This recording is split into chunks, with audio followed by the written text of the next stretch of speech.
Lucas, capítulo 21, a leitura será a partir do verso 5. E antes da leitura, nós vamos orar.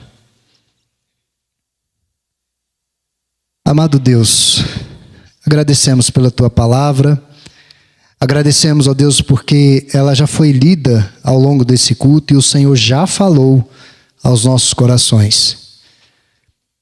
É a nossa fonte confiável da verdade, é a nossa fonte confiável de consolo, é a nossa fonte confiável de orientação.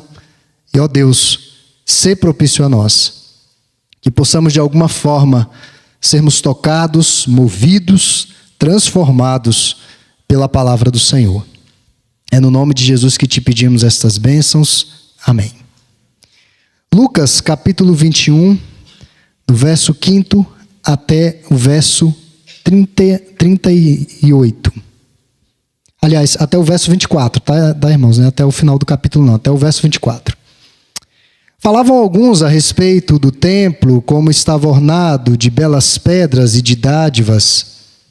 Então disse Jesus: veja essas coisas, dias virão em que não ficará pedra sobre pedra que não seja derribada.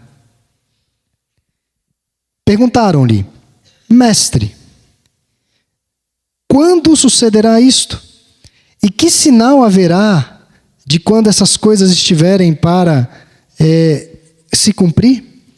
Respondeu ele: vede que não sejais enganados, porque muitos virão em meu nome dizendo: sou eu, e também chegou a hora. Não os sigais. Quando ouvirdes falar de guerras e revoluções, não vos assusteis, pois é necessário que primeiro aconteçam estas coisas, mas o fim será logo. Então lhes disse: levantar-se-á nação contra nação e reino contra reino. Haverá grandes terremotos, epidemias e fome em vários lugares, coisas espantosas, e também grandes sinais do céu. Antes, porém, de todas essas coisas, lançarão mão de vós e vos perseguirão, entregando-vos às sinagogas e aos cárceres, levando-vos à presença de reis e governadores por causa do meu nome. E isso vos acontecerá para que deis testemunho. Assentai, pois, em vosso coração, de não vos preocupardes com o que haveis de responder, porque eu vos darei boca e sabedoria a que não poderão resistir, nem contradizer todos que se vos opuserem. E sereis entregues até por vossos pais, irmãos, parentes e amigos, e matarão alguns de vós, ou dentre vós. De todos sereis odiados por causa do meu nome. Contudo, não se perderá um só fio de cabelo da vossa cabeça. É na vossa perseverança que ganhareis a vossa alma.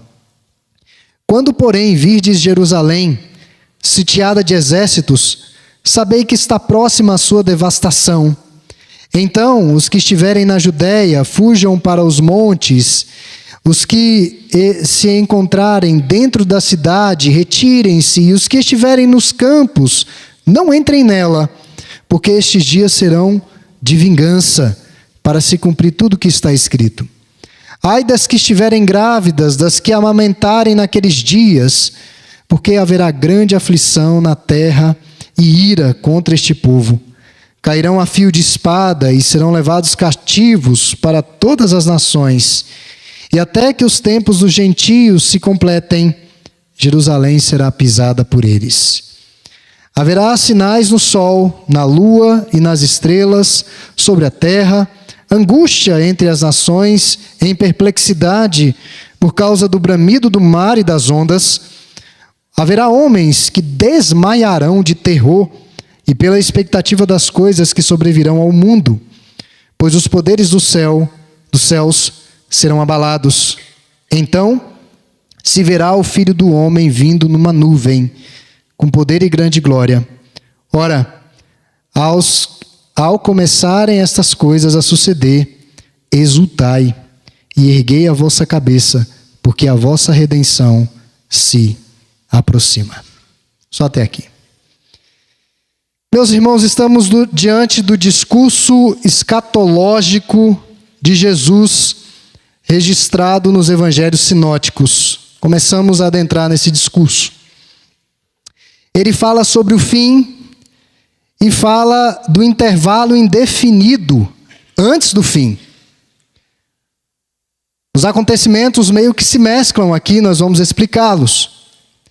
Triunfo final, mas dias sombrios pela frente. Por isso que eu não me assustei com o resultado das eleições. Por isso que eu não me assustei com o que está acontecendo na justiça desse país. E não me assusto.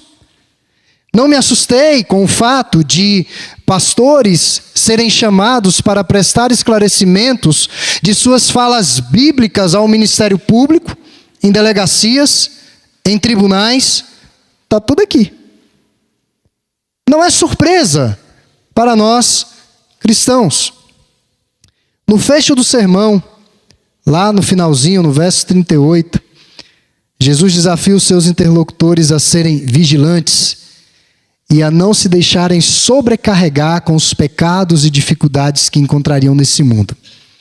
A segunda vinda de Cristo é um assunto de vital importância para a igreja do Senhor. É um assunto que volta e meia nós precisamos falar. Porém, um tema deveras distorcido e desacreditado por muitos. Há várias posições como isso vai se acontecer, ou como isso vai se processar e acontecer. Alguns negam a segunda vinda. Outros marcam dia e hora para a segunda vinda. Aos que afirmam crer na segunda vinda, mas vivem como se ela jamais fosse acontecer. Eu vejo que talvez nos identifiquemos mais com esses. Sabe que vai acontecer, mas a gente vai vivendo como que se não acreditasse nisso. Nós vamos levando a vida. Então, essa noite eu quero fazer algumas considerações, alguns destaques no texto que nós lemos. 2 destaques apenas. O primeiro deles, verso 5 ao 7, e eu quero também estender do verso 20 ao 24, não ficará pedra sobre pedra. Havia um certo deslumbramento pelo templo e a riqueza que havia naquela edificação. Nós temos no Brasil um segmento cristão que afirma ter construído uma réplica fiel, ou 2, inclusive uma está em Taguatinga, 2 réplicas fiéis ao Templo de Salomão. Só que não. Só que não. Havia muita riqueza no templo. Claro que esse templo aqui não era o Templo de Salomão. Ele foi destruído quando Jerusalém foi invadida em 722 a.C. Mas havia um certo deslumbramento por aquela edificação. Tal deslumbramento brotou também dos discípulos em Mateus 24:1. Era um templo de mármore branco, totalmente bodejado de ouro. Havia muita riqueza no templo. Era um dos mais belos monumentos arquitetônicos da antiguidade e mais valioso também. Era o centro da vida nacional de um povo, de Israel. Era algo impensável para aquela nação o templo ser completamente destruído, porque o templo ficava localizado na parte alta da cidade, onde hoje está uma mesquita. Jerusalém é uma cidade alta e o templo ficava na parte mais alta. Então, para se chegar lá, deveria liquidar os exércitos de Israel. E o templo personificava a presença do Senhor dos Exércitos. Então, eles nem passava mais pela cabeça deles que o templo seria novamente destruído.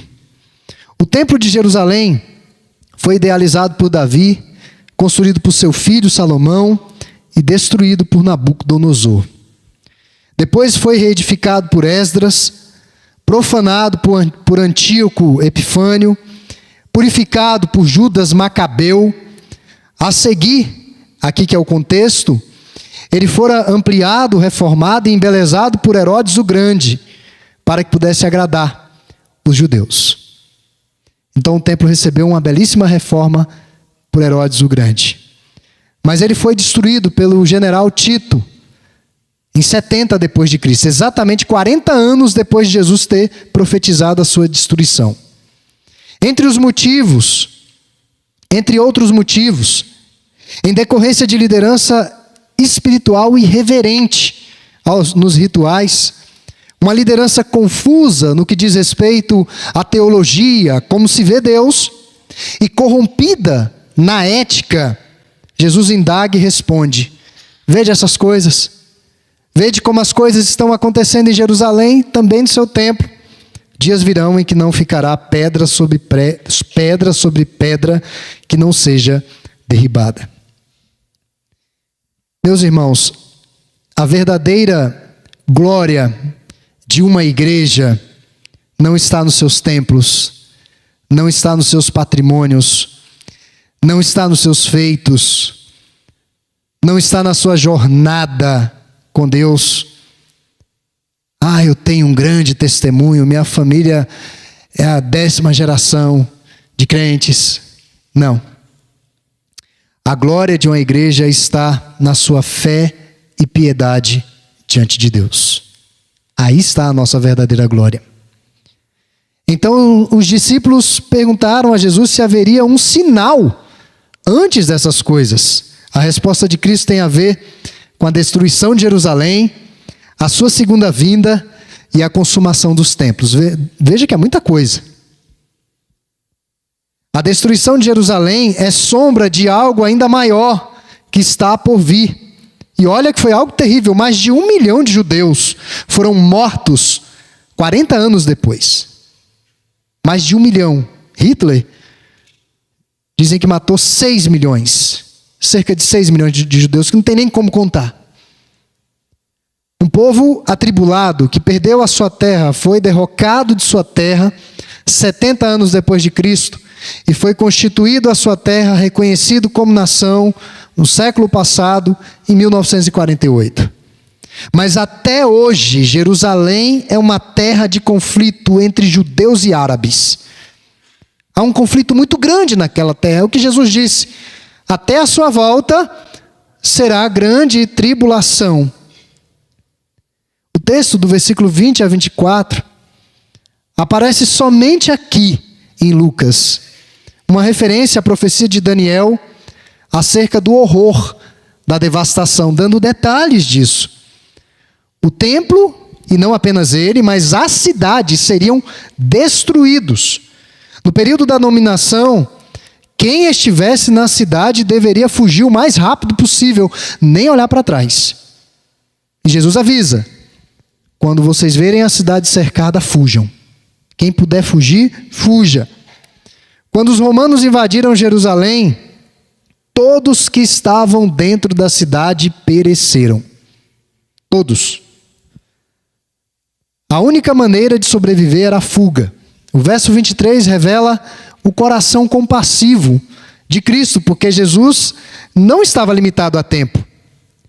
Ele conseguia visualizar de maneira gráfica a destruição de Jerusalém, e o seu coração ficou compadecido para com os vulneráveis, de uma forma especial as mulheres, aquelas que estavam grávidas, aquelas que amamentavam.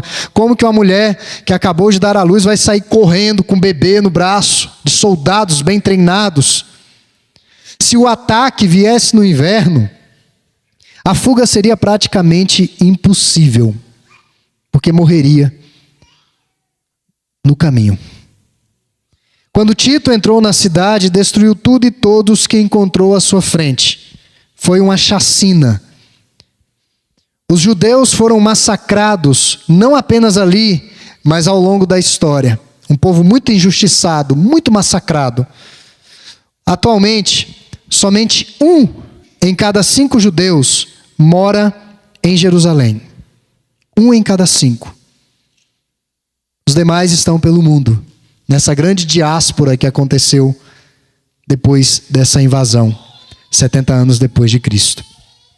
Então, meus irmãos, a primeira lição que eu quero destacar aqui: não ficará pedra sobre pedra de todas as glórias que nós temos nesse mundo. Tudo aquilo que você pensa que é eterno nesse mundo, não é. Vai passar. Mas além de não ficar pedra sobre pedra, outro destaque que quero fazer são os sinais da segunda vinda. Ele pega do versículo 8º, aliás, do versículo 7º até o versículo 19 e do versículo 25 até o 28. A segunda vinda de Cristo será precedida por desajustes, desordens e caos naturais.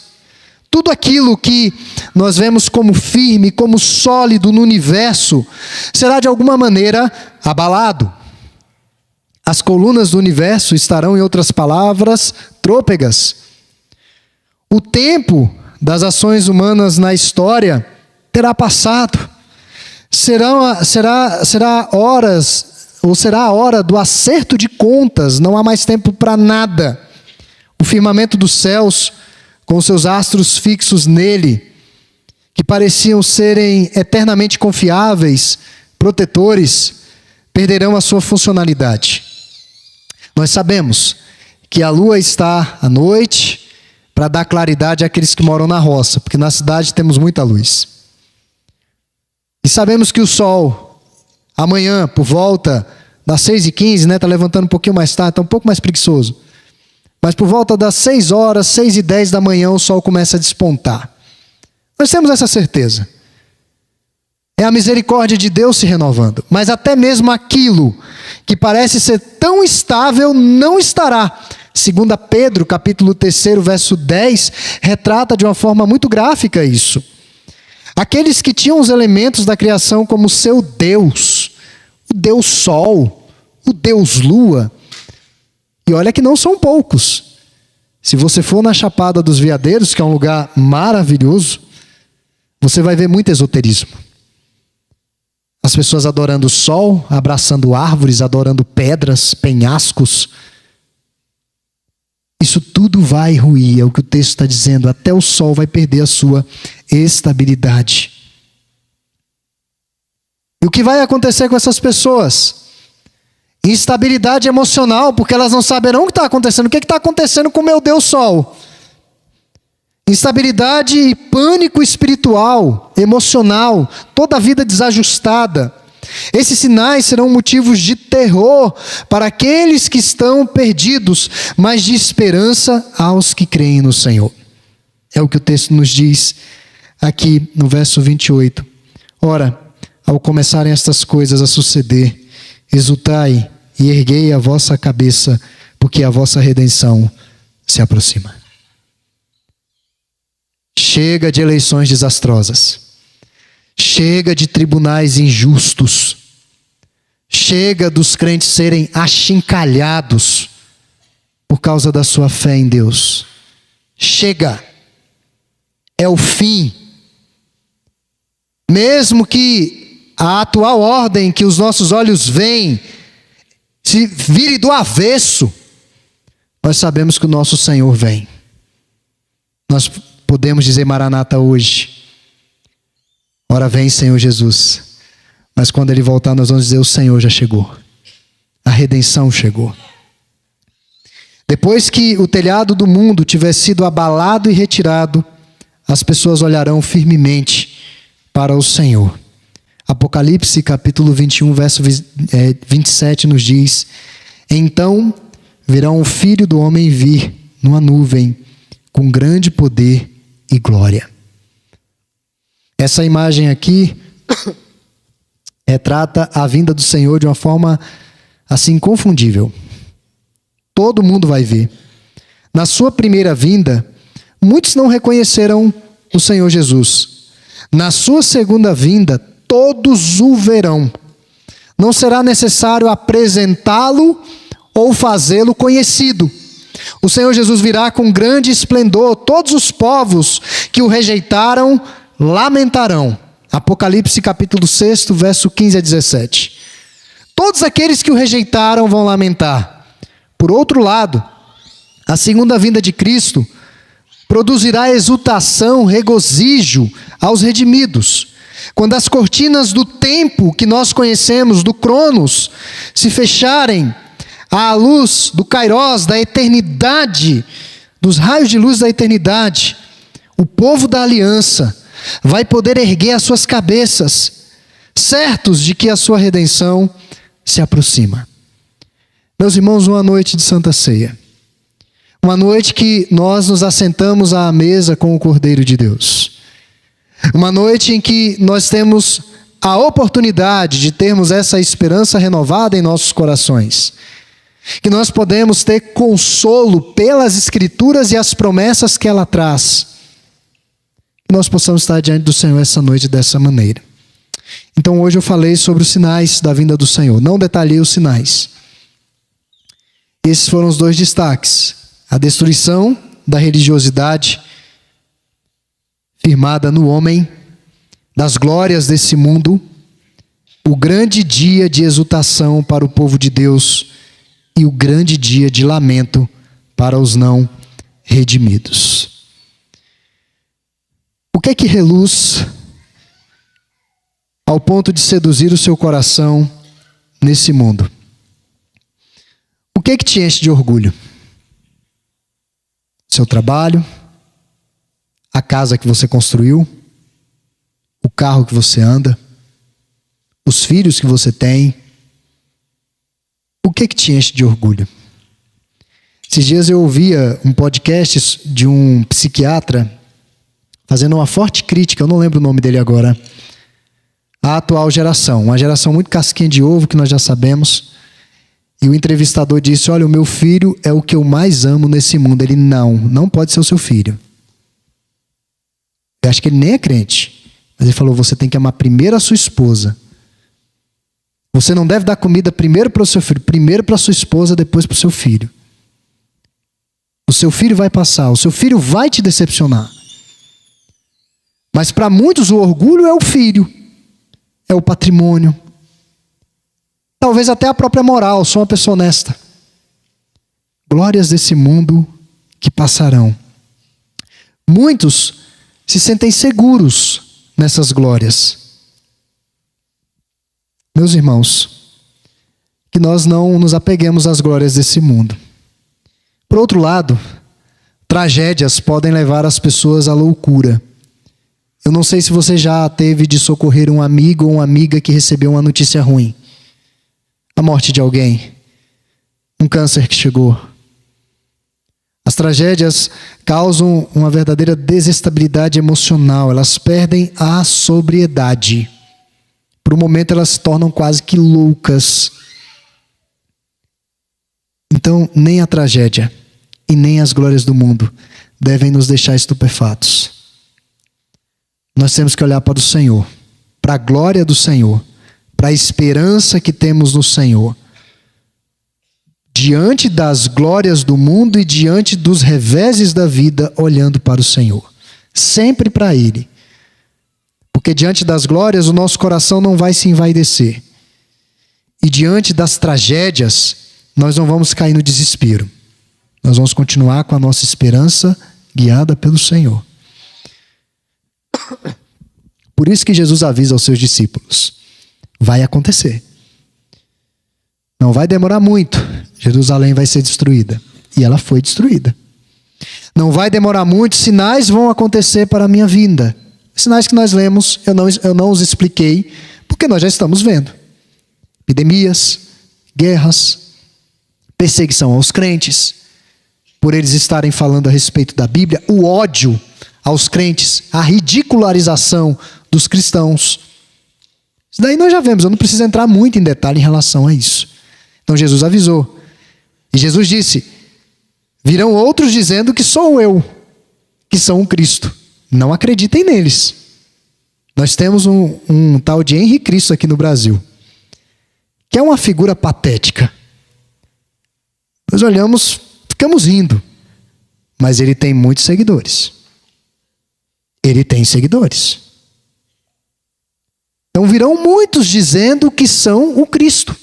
E Jesus vai descrevendo os sinais para que os seus discípulos estejam prontos para a sua vinda, a sua segunda vinda. Meus irmãos, é que Deus nos ajude a sermos testemunhas do Senhor, a sermos testemunhas de Jesus. O que fazem essas testemunhas diante das indagações? Elas falam de sua obediência a Deus, elas ensinam e fazem discípulos, elas pregam o arrependimento de pecados, a mudança de vida. É essa a mensagem que nós temos, nada além disso. As questões secundárias, como um batismo infantil que aconteceu, muitos não acreditam e ficam escandalizados com isso. Nós vemos como uma bênção, mas muitos não veem assim. Mas o essencial é pregar o ressurreto, é pregar Jesus. Então que o Senhor nos ajude essa noite a olharmos para Ele mesmo